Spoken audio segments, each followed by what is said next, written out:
Hey, bonjour tout le monde, j'espère que vous allez bien. Soyez ce matin les bienvenus à l'église en ligne. Alors que nous rentrons dans un nouveau temps de confinement et où on ne peut pas se réunir ensemble physiquement, je crois que ce matin, on est ensemble dans l'unité. Je crois que ce matin, Dieu veut parler à chacun d'entre nous. Et ce matin, peut-être que c'est la première fois que tu es avec nous, première fois que tu nous suis en ligne. En tout cas, je veux te dire, sois le ou la bienvenue. Aujourd'hui, on est le 1er novembre et hier, c'était la fête d'Halloween. Halloween, c'est une fête d'origine païenne qui vient des îles Britanniques. Et la tradition aujourd'hui de cette fête, c'est que les enfants se déguisent avec des déguisements qui font peur, c'est le but, avec des déguisements de squelettes, de vampires, des déguisements de sorcières. Et le but de cette fête, c'est après d'aller chercher des bonbons. Et Halloween, en plus de ça, c'est le jour dans l'année où les gens jouent avec la peur. Halloween, c'est le jour où les gens s'autorisent à rire de la peur. C'est le jour où les gens s'autorisent à rire de la mort, à jouer avec la mort pour rire. Mais c'est le jour de l'année où les gens s'autorisent ça. Et ce matin, je veux pas parler d'Halloween, mais je crois que la peur ne vient pas de Dieu. Je crois que Jésus nous demande de rechercher la paix. Et je crois aussi que beaucoup n'ont pas conscience réellement de ce qu'est Halloween. Certains utilisent cette fête pour rigoler, pour avoir des bonbons de manière anodine, de manière complètement innocente. Mais je crois aussi qu'il y en a qui utilisent Halloween pour jouer avec la peur en quelque sorte, pour se rassurer. Je crois que certains utilisent Halloween pour rire de la peur comme pour se rassurer, parce qu'ils savent que cette peur est fake, elle est fausse. Et le problème, c'est que lorsque la fête d'Halloween est finie, lorsque Halloween est terminé, la peur, elle, est toujours là. Et on vit dans une société où la peur est constamment présente, où l'angoisse est constamment présente. On entend jour après jour tellement de mauvaises nouvelles qui génèrent et qui créent des peurs. Et tout cela ne fait que de s'empirer. Ça s'accentue, ça s'empire. Et ces peurs qu'on peut avoir sont justifiées. La peur du coronavirus, quand on voit tous les dégâts de ce virus, quand on voit la propagation, le nombre de décès qui augmente, le nombre de cas qui augmente, tout ça, ça crée et ça génère de la peur. Des études ont montré que le coronavirus, en plus de la maladie, en plus des symptômes tels qu'on les connaît, le coronavirus provoque chez certains des angoisses, des insomnies et même de la dépression. La peur est présente. La peur est présente dans notre société, également à cause du terrorisme. On a encore appris jeudi matin ce massacre au couteau à Nice dans la basilique Notre-Dame. Quelque chose d'horrible. La peur est présente, le terrorisme est présent. Le mal est lui de plus en plus présent. Donc forcément la peur, elle, est de plus en plus présente. Peur du terrorisme. Il y a également plein d'autres types de peurs. Certains chrétiens ont même peur d'exercer leur foi. Certains chrétiens ont peur d'aller à l'église. Il y a plein d'autres types de peurs. La peur peut-être de perdre un emploi, la peur de la maladie, peur de la mort ou plein d'autres peurs que peut-être tu as. Ce matin, face à toutes ces réalités qui sont là, face à tous ces faits qui sont présents, qui sont réels, j'aimerais juste te donner un message d'encouragement. J'aimerais juste déclarer que, au-delà de tous ces faits qui sont réels, eh bien, Dieu est présent et Dieu veut, par sa paix, nous remplir. C'est le titre ce matin de mon message. Rempli de la paix de Dieu. Rempli de la paix de Dieu. L'apôtre Paul va écrire dans Philippiens 4 au verset 4. Écoute bien, il va écrire « Réjouissez-vous toujours dans le Seigneur. Je le répète, réjouissez-vous. Que votre douceur soit connue de tous les hommes. Le Seigneur est proche. Ne vous inquiétez de rien, mais en toute chose, par la prière et la supplication, avec des actions de grâce, faites connaître à Dieu vos demandes. Et la paix de Dieu qui surpasse toute intelligence gardera vos cœurs et vos pensées en Jésus-Christ. » Paul va écrire cela au travers d'une lettre, d'une épître qu'il a envoyé à l'église de Philippe, les Philippiens. Mais pour comprendre vraiment la puissance des mots qu'il a utilisés, pour comprendre vraiment la profondeur des versets qu'il a utilisés, il faut comprendre le contexte dans lequel Paul va écrire ça. Au moment où Paul écrit « Réjouissez-vous toujours dans le Seigneur », Paul est lui-même en prison. Paul est lui-même dans un contexte où humainement, on n'a pas envie de se réjouir. Paul, une grande partie de sa vie, quand il a cherché à servir Dieu, Paul a souvent été maltraité, battu, jeté en prison. Paul a été persécuté à cause de sa foi. Mais malgré ça, Paul va dire avec assurance, parce qu'il le vivait, « Réjouissez-vous toujours dans le Seigneur ». Et je crois que Paul va écrire ça tout simplement parce qu'il va vivre une réelle rencontre avec Dieu. Je crois qu'il va vivre une réelle rencontre avec Jésus. Et cette réelle rencontre va changer son identité, va changer qui il est. Il est devenu enfant de Dieu. Ses désirs ont changé. Ses plaisirs ont changé. Il était attaché à Dieu. Il cherchait à faire sa volonté. Et lorsqu'il parle de réjouissez-vous dans le Seigneur, il parle de la paix de Dieu. Et Paul se réjouissait en Dieu. Et le contexte dans lequel Paul est, au moment où il écrit ça, est peut-être un contexte similaire auquel nous sommes aujourd'hui. Alors bien sûr, nous ne sommes pas en prison, mais nous sommes dans un contexte peut-être où humainement, on n'a pas envie de se réjouir. Peut-être que c'est ton cas ce matin. Mais de la même manière que Paul l'écrit, et parce qu'il l'expérimente, j'aimerais vraiment déclarer que la paix de Dieu veut te remplir. C'est mon premier point. Dieu veut apaiser ton cœur. Dieu veut remplir ton cœur.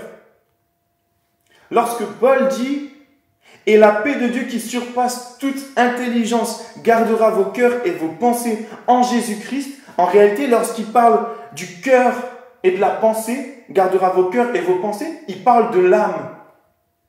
Et c'est important de comprendre que l'être humain est composé du corps, de l'âme et de l'esprit.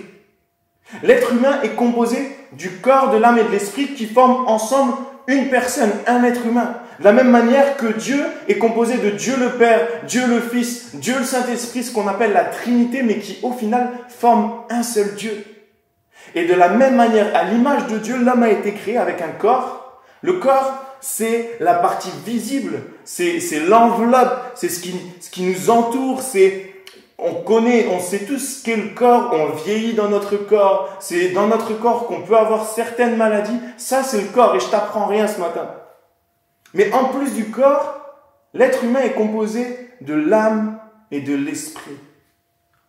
L'âme, c'est l'être intérieur, c'est l'être psychique qui permet de penser, qui permet de réfléchir, d'éprouver des sentiments et des émotions. L'âme, c'est ce qui fait de nous, c'est ce qui nous rend capable d'imaginer, ce qui nous rend capable de créer, de prendre des décisions. L'âme, c'est le siège de nos émotions. Et nos peurs et nos angoisses sont présentes dans notre âme. Ça, c'est l'âme, c'est l'être psychique. Et de la même manière que certaines maladies peuvent se développer dans notre corps physique, certaines maladies, les maladies psychosomatiques, peuvent se développer à la base dans l'être psychique. Et ça peut se répercuter dans notre corps. Mais ça, c'est l'âme, c'est le siège de nos émotions. Et en plus du corps et de l'âme, l'être humain est composé également de l'esprit. Et alors que beaucoup sont d'accord pour s'accorder que l'être humain est composé du corps et de l'âme, eh bien, peu acceptent également qu'il est composé de l'esprit. Certains ne veulent pas croire à cela. Et je crois que certains ont même peur de cela. Dès qu'on commence à parler de l'esprit, ça peut faire peur. Ça peut faire peur parce que c'est un domaine que beaucoup ne comprennent pas, ne peuvent pas contrôler. Et je peux comprendre que certains ont peur de ça. Mais ce matin, c'est un sujet de joie et non de peur. L'esprit, à notre conversion, lorsque on choisit de servir Dieu, la Bible nous dit et elle appelle ça la nouvelle naissance, notre esprit va être régénéré. Notre esprit va être comme une nouvelle nature. Et notre esprit va être en relation avec Dieu. Notre esprit va être en relation avec Dieu. Dieu va nous parler, Dieu veut nous remplir par son Saint-Esprit. Et ça, c'est l'esprit. Et la Bible nous parle que Dieu veut qu'on l'adore en esprit. La Bible nous parle que nous devons porter des fruits de l'esprit. La Bible parle de l'esprit. Et je crois que notre esprit est vraiment en relation avec Dieu. Mais lorsque nous avons peur, c'est dans notre âme. Et Dieu veut nous remplir de sa paix dans notre âme. Dieu veut nous remplir de sa paix là où siègent tes peurs, tes angoisses, dans notre âme. Il veut apaiser notre âme. Il y a quelques années maintenant, ma maman est entrée à l'hôpital, elle est tombée grièvement malade, elle avait une leucémie et elle a été hospitalisée d'urgence. Et on est vraiment passé, ma famille et moi, dans une épreuve très compliquée, vraiment très compliquée. Mais dans cette épreuve, parce qu'on a choisi de faire confiance à Dieu, parce qu'on a choisi vraiment de s'attendre à lui avec foi, parce qu'on savait qu'il allait agir, en plus du miracle et de la guérison, Dieu nous a remplis de sa paix.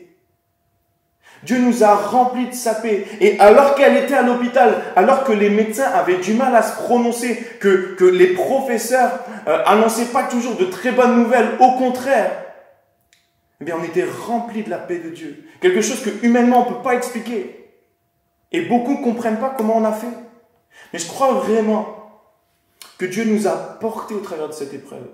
Et je crois vraiment que sa paix nous a remplis. Aujourd'hui, ma maman est complètement guérie et on a vraiment été grandis au travers de cette épreuve. Et je bénis Dieu pour ça. Et je crois que Dieu veut également te remplir de sa paix dans ton épreuve, dans ta maladie, dans ta peur, dans ton angoisse. Dieu veut chasser tes peurs pour mettre en toi sa paix.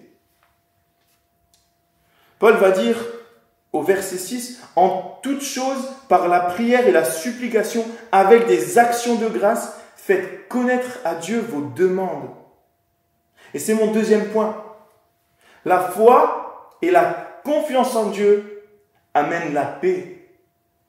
La foi et la confiance en Dieu amènent la paix. Lorsque Paul nous demande et nous incite à prier, ce n'est pas pour apprendre à Dieu que nous avons un problème. Lorsque Paul nous incite à prier, ce n'est pas pour apprendre à Dieu qu'on a un souci, qu'on passe par une difficulté, par une épreuve. Dieu connaît toutes choses. Dieu sait cela. Mais lorsque nous prions de tout notre cœur, c'est notre état qui va changer. C'est notre disposition de cœur qui va changer. Lorsqu'on prie Dieu de tout notre cœur, on va être comme dans un état d'humilité devant Dieu. Un état où on dépend de Dieu, où on s'attend de Dieu. Un état où on s'attend à ce que Dieu agisse dans notre épreuve, parce qu'on sait qu'il est tout-puissant. Et plus on va prier, plus notre état va changer. Plus notre foi va grandir. C'est pas parce que plus on va prier que Dieu va plus avoir pitié de nous. Non, Dieu veut nous remplir de son esprit, Dieu veut nous sauver de la galère dans laquelle nous sommes, veut nous guérir de toutes nos maladies. Ça, c'est le plan de Dieu. Et c'est pas parce qu'on va prier que Dieu va avoir pitié, non. Mais plus on va prier, plus notre foi va grandir, plus notre attitude va être celle d'un enfant qui attend à ce que son père le touche. Son père lui donne la bénédiction. Et je veux vraiment que ensemble on comprenne que la prière avec foi a une grande efficacité. Paul parle des actions de grâce. L'action de grâce, c'est louer et remercier Dieu pour ce qu'il fait, pour ce qu'il a fait dans nos vies. Par exemple, lorsqu'on prie, je te loue Seigneur parce que dans cette situation, tu m'as apporté la solution, parce que tu es la solution de cette épreuve que j'ai eue. Là, c'est une action de grâce. Et Paul va dire, par des prières, des supplications et des actions de grâce, faites connaître vos besoins à Dieu. Parce que lorsqu'on va dire des actions de grâce vers Dieu, on va être dans une attitude de reconnaissance envers Dieu pour quelque chose qu'il n'a pas encore accompli. L'action de grâce, c'est être reconnaissant pour ce que Dieu fait. Et lorsque je suis dans une épreuve, je suis reconnaissant pour ce que Dieu va faire. Et je crois qu'il y a une clé au travers de ça. Parce que si je suis reconnaissant pour ce que Dieu va faire, Seigneur, je te loue parce que je crois fermement que tu vas me sortir, tu vas me guérir de cette maladie. À ce moment-là, ma foi grandit. À ce moment-là, ma confiance en Dieu grandit. Mon attitude va changer. Et je crois que Dieu veut qu'on le prie, parce que la prière est bonne pour nous. La prière, la supplication, les actions de grâce vont mettre et vont faire grandir notre foi. La foi, qu'est-ce que c'est? La foi, c'est accepter et croire des réalités qui sont actuellement invisibles ou incontrôlables. La foi, c'est croire que Dieu tient tout dans ses mains. La foi, c'est croire que Dieu tient ta situation dans ses mains. Et que ce n'est pas pour quelqu'un d'autre, c'est pour toi. C'est ça la foi. La foi, c'est croire que Dieu dirige notre vie. Et en d'autres termes, la foi, c'est accepter de lâcher prise pour le laisser agir. Hébreux 11 au verset 1. Or, la foi, c'est la ferme assurance des choses qu'on espère, la démonstration de celles qu'on ne voit pas. Avoir foi en Dieu, c'est croire fermement la réalité qui n'est pas encore présente comme si elle l'était. Avoir la foi en Dieu dans une maladie, c'est croire que je suis guéri alors que physiquement, les symptômes ne le démontrent pas. Ça, c'est la foi. Ça, c'est la foi. Dans Romains 10, verset 7, ainsi, la foi vient de ce qu'on entend et ce qu'on entend vient de la parole de Dieu. La foi grandit des choses qu'on entend, grandit de la parole de Dieu lorsqu'on va se nourrir de la parole de Dieu. Lorsqu'on va se plonger dans la Bible, méditer la Bible, à ce moment-là, tout ce qu'on va lire, tout ce qu'on va écouter, va faire grandir notre foi. Le problème, c'est que de la même manière que la foi grandit avec ce qu'on entend, de la même manière, la peur peut grandir également avec ce qu'on entend. La peur et l'angoisse peuvent augmenter en nous avec ce qu'on entend, avec ce qu'on se nourrit. À chaque fois qu'on écoute les informations, les médias, et c'est important de le faire, c'est important d'être au courant de ce qui se passe, bien évidemment. Mais le danger, c'est qu'à chaque fois qu'on écoute ça plus, on va l'écouter plus, on va entendre des mauvaises nouvelles constamment, ça peut créer en nous des peurs, ça peut créer en nous des angoisses. C'est important d'être au courant, mais c'est important également d'apprendre à couper au bon moment. Parce que je crois que le diable utilise également les mauvaises nouvelles pour faire grandir et pour faire germer en nous des peurs, des angoisses, des insomnies. Dieu veut nous sortir de là. Au verset 7, la paix de Dieu qui surpasse toute intelligence gardera vos cœurs et vos pensées en Jésus-Christ. Qui surpasse toute intelligence. La paix de Dieu surpasse toute intelligence humaine. Et ceux qui ne connaissent pas qu'est-ce que la paix de Dieu, ceux qui ne connaissent pas l'action de Dieu dans leur vie, prennent ce message que je suis en train d'annoncer pour une folie. Beaucoup ne comprennent pas ça, nous prennent pour des fous. La Bible dit que ce message est une folie pour ceux qui ne croient pas. Mais c'est également tellement glorieux pour ceux qui vivent ça, ceux qui vivent la présence de Dieu dans leur vie. C'est tellement glorieux de vivre la paix de Dieu dans notre vie. La paix de Dieu surpasse toute intelligence. Si tu cherches à comprendre intellectuellement la paix de Dieu, tu ne pourras pas. Parce que la paix de Dieu surpasse toute intelligence. Jésus a lui-même dit dans Jean 14 au verset 27, il a dit, je vous laisse la paix, je vous donne ma paix. Je ne vous la donne pas comme le monde le donne. Je vous donne ma paix, que votre cœur ne se trouble pas et ne se laisse pas effrayer. Et ce matin, c'est mon troisième point. La paix de Dieu a un impact. Jésus nous donne sa paix. Dieu nous donne sa paix. Pas comme le monde la donne. La paix de Dieu surpasse toute intelligence. La paix de Dieu n'est pas la même paix que dans le monde. La paix de Dieu n'est pas la paix du monde. La paix du monde vient lorsqu'il y a une cessation de guerre, par exemple. Lorsqu'il y a, à ce moment-là, la guerre qui cesse, on parle de paix. Ça, c'est la paix dans le monde. Lorsque on sort d'un souci, d'un problème, lorsqu'on sort de la maladie, à ce moment-là, on est en paix. Ça, c'est la paix du monde. Mais la paix de Dieu est bien plus importante que ça. La paix de Dieu est présente même lorsqu'il y a encore des guerres. La paix de Dieu est présente même lorsqu'on est encore malade. Et c'est ça toute la différence. La paix de Dieu n'est pas la paix du monde. Aujourd'hui, le monde s'appuie sur ses propres capacités. Capacité à gérer une situation, capacité à sortir d'un problème. Et lorsqu'ils ont la situation, à ce moment-là, le monde, lorsqu'il a la situation, il est en paix. La paix de Dieu ne dépend pas des capacités humaines. La paix de Dieu est pour nous, pour chacun d'entre nous. Et Dieu veut nous remplir de sa paix. Mais pour cela, il va falloir accepter que ce n'est pas nous qui contrôlons toutes choses. Il va falloir comprendre que lorsque Dieu agit, il agit de manière surnaturelle, avec des éléments surnaturels. Et certaines fois, on ne comprend pas ça. Mais Dieu agit de manière surnaturelle, qui humainement, et on ne peut pas expliquer ça, on ne peut pas comprendre ça. La paix de Dieu a un impact. La paix de Dieu a un impact déjà en nous. Parce que lorsque on est touché par la paix de Dieu, eh bien, les gens autour de nous vont voir qu'il s'est passé quelque chose en nous. Parce que lorsque je vais être dans une situation, mon comportement va changer. Parce que la paix de Dieu me remplit, eh bien, mon comportement, mes actes vont être différents. Mes attentes vont être différentes. Ma confiance ne va plus être dans les choses terrestres, dans les choses humaines, dans la médecine. Et je bénis Dieu pour la médecine, bien évidemment. Mais je crois que la paix de Dieu surpasse la paix qu'il y a dans ce monde. Et la puissance de Dieu est bien plus puissante que la puissance qu'il y a dans ce monde.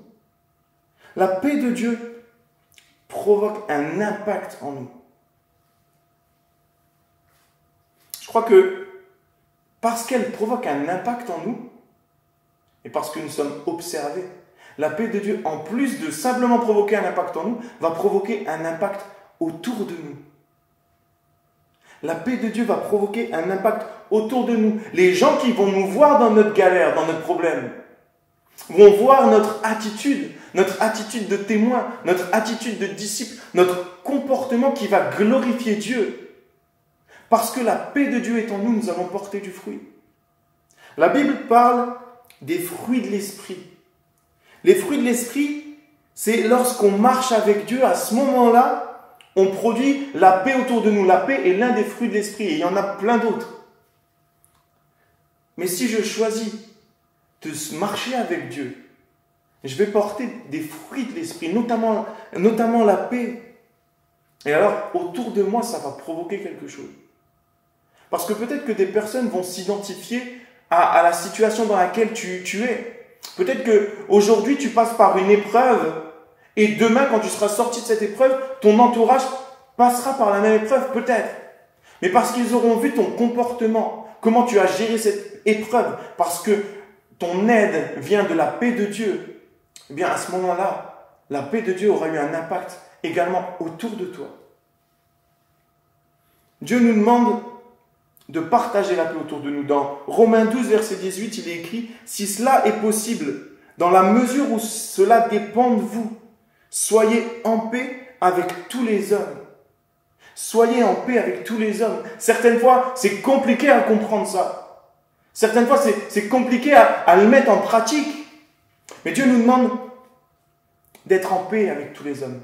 Et on ne pourra pas l'être humainement. Mais à ce moment-là, par l'Esprit, par la puissance de Dieu, on va pouvoir développer les fruits de l'Esprit et partager la paix autour de nous. La paix de Dieu est tellement bonne. Jésus est appelé le prince de la paix. Le prince de la paix, c'est l'un des noms de Jésus. Et je crois, et Jésus nous le dit, que nous devons être ses imitateurs. Nous devons le copier. Nous devons être le sel de la terre, la lumière du monde. J'en ai parlé dans un précédent message. La lumière du monde. Et je crois qu'aujourd'hui, dans notre société, le monde a besoin plus que jamais de la paix de Dieu. Aujourd'hui, dans notre société qui passe par une pandémie mondiale, qui passe par des angoisses, des insomnies, je crois qu'aujourd'hui, la société, le monde a besoin de la paix de Dieu. Et pour cela, je crois que Dieu veut nous envoyer pour que nous soyons des lumières dans ces ténèbres. Je crois que c'est notre rôle en tant qu'enfants de Dieu d'être des lumières dans les ténèbres. Et Dieu nous appelle à cela. Dieu nous appelle à cela, à nous, enfants de Dieu, à nous réveiller. Dieu nous appelle à cela, à nous, à vivre réellement la puissance de Dieu dans notre vie, qui va nous transformer, nous, mais qui va pouvoir transformer notre entourage. Le monde aujourd'hui recherche les valeurs du royaume de Dieu. Ça veut dire quoi? Ça veut dire que le monde aujourd'hui recherche le bonheur, recherche la joie, recherche le fait d'être bien. Et tout ça, c'est le plan de Dieu. Sauf que le monde aujourd'hui ne veut pas de Dieu. Le monde recherche les valeurs du royaume de Dieu, mais ne veut pas le roi. Et je crois que nous, enfants de Dieu, Dieu veut nous envoyer pour changer les choses. Et je dis ça vraiment avec toute humilité, sans arrogance. Mais que nous puissions être des témoins engagés, conduits par le Saint-Esprit. Mais pour cela, nous devons d'abord vivre la puissance de Dieu. Et nous devons, dans nos peurs, expérimenter la paix de Dieu. J'aimerais simplement conclure. Je crois que beaucoup ce matin passent par des temps où ils sont apeurés, où l'angoisse est là, où l'insomnie est là, peut-être pour certains. Quand la nuit, quand le soir, tu es seul dans ta chambre, ou quand tu fermes tes yeux, lorsque les peurs viennent comme t'attaquer, viennent te ronger au plus profond de toi. Je crois que le diable travaille avec ça. Mais je crois une chose, et je le crois fermement, c'est que Dieu est non seulement capable de te remplir de sa paix, mais il veut surtout le faire. Et il veut le faire avec toi. Dieu veut agir dans ta vie. Peut-être que tu crois que Dieu est capable, mais peut-être que tu crois que ce n'est pas pour toi. Mais j'aimerais simplement te dire, et appuie-toi sur ce que la Bible dit. Dieu veut te remplir de son esprit. Dieu veut te remplir de sa paix. Dieu veut te donner la guérison. Dieu veut te donner les finances dans tes dettes. Dieu veut à chaque instant être une solution pour toi. Mais pour cela, nous devons accepter de lâcher prise. Pour cela, nous devons accepter d'avoir cette attitude d'humilité devant Dieu. Accepter d'être dans un état où réellement on reconnaît que humainement rien n'est possible. Et que notre Dieu Tout-Puissant peut agir. J'aimerais vraiment t'encourager ce matin. T'encourager au travers des quelques mots que j'ai dit à juste te placer devant Dieu. Et on va le faire, on va prier ensemble. Mais je t'encouragerai également à le faire, toi individuellement. Peut-être quand tu seras seul, ou tu n'es pas dérangé, je t'invite vraiment à rechercher Dieu, à rechercher la paix de Dieu. Vous savez, chercher la paix de Dieu, ce n'est pas chercher à améliorer son confort de vie.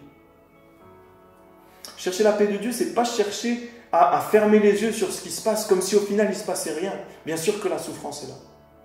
Bien sûr que l'angoisse est là.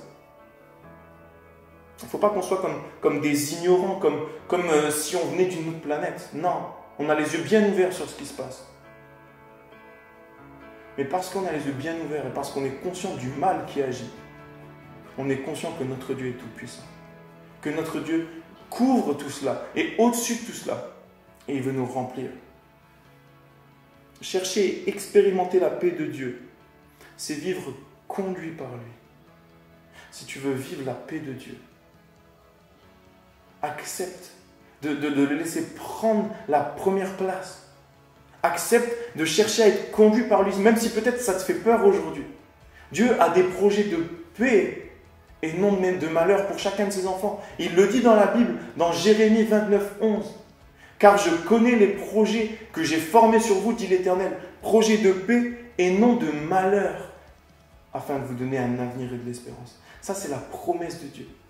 C'est la promesse de Dieu pour ta vie. Je t'encourage à proclamer cette promesse dans ta situation, dans ton épreuve, dans ta difficulté. Parce que c'est quelque chose de réel. C'est quelque chose de réel et Dieu veut nous toucher. J'aimerais juste qu'ensemble, on puisse fermer nos yeux un instant.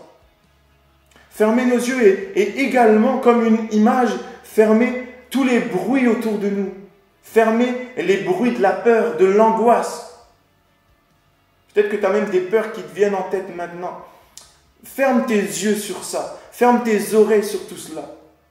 Et j'aimerais juste qu'on prie ensemble. Seigneur, ce matin, on veut te prier avec cette attitude d'humilité.